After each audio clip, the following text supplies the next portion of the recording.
তিস্তা মহাপরিকল্পনা বাস্তবায়নে প্রধানমন্ত্রীর আশ্বাসে নতুন করে আশার আলো দেখছেন তিস্তাপাড়ের মানুষ।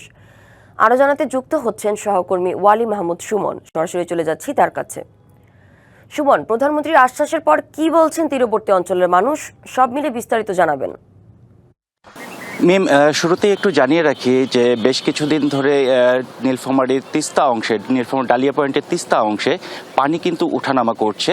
গত রোববারে পানি বিপদসীমার 10 সেন্টিমিটার উপরে ছিল এবং সেই পানি উপরে থাকার কারণে নিম্নাঞ্চলের তিস্তা তীরবর্তী যে নিম্নাঞ্চলগুলো আছে সেগুলোর তলিয়ে গেছে। রাস্তাঘাট থেকে শুরু করে ফসলি জমি যেগুলো আছে সেগুলো তলিয়ে গেছে। এতে চরম ভোগান্তিতে পড়েছিল হচ্ছে এই তীর অঞ্চলের মানুষ।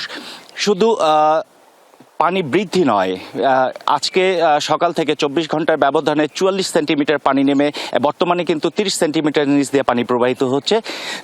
পানি নেমে গেলেও এই অঞ্চলের লোকজনের কিন্তু দুর্ভোগ কমে না।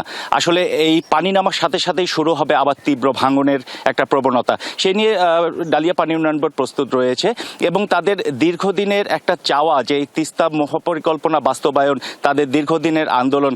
তবে গত কিছুদিন আগে তিনজন মন্ত্রী এসে এই তিস্তা নদী পরিদর্শন করে গেছেন। 9 সদস্যের টেকনিক্যাল টিম কাজ করছেন।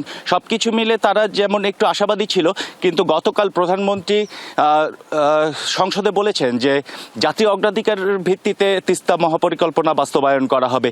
এই খবর পাওয়ার সাথে সাথেই এই তিস্তা তীরবর্তী যে 5টি জেলা আছে, এখানকার প্রায় 2 কোটি মানুষ, তারা কিন্তু সবাই খুব উজ্জীবিত হয়েছেন।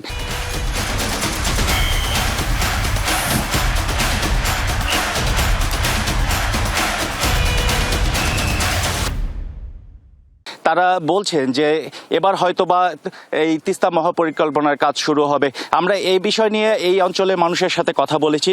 তারা যেটা বলেছে যে তাদের দুর্ভোগ, তাদের সবকিছু মিলে এই তিস্তা মহাপরিকল্পনা যদি বাস্তবায়ন না করা হয়, তাদের এই দুর্ভোগ কিন্তু লেগেই থাকবে।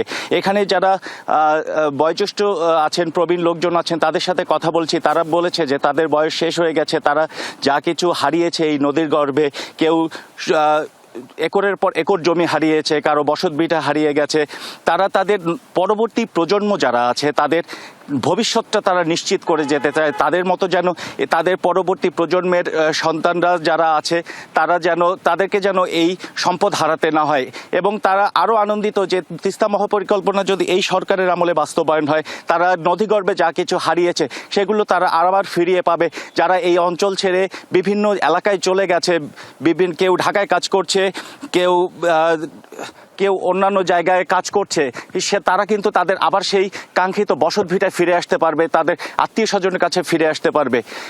মিম, এই ছিল আসলে নীলফামারী থেকে তিস্তা মহাপরিকল্পনার স্বপ্ন নিয়ে সর্বশেষ তথ্য। সুমন, আপনাকে ধন্যবাদ।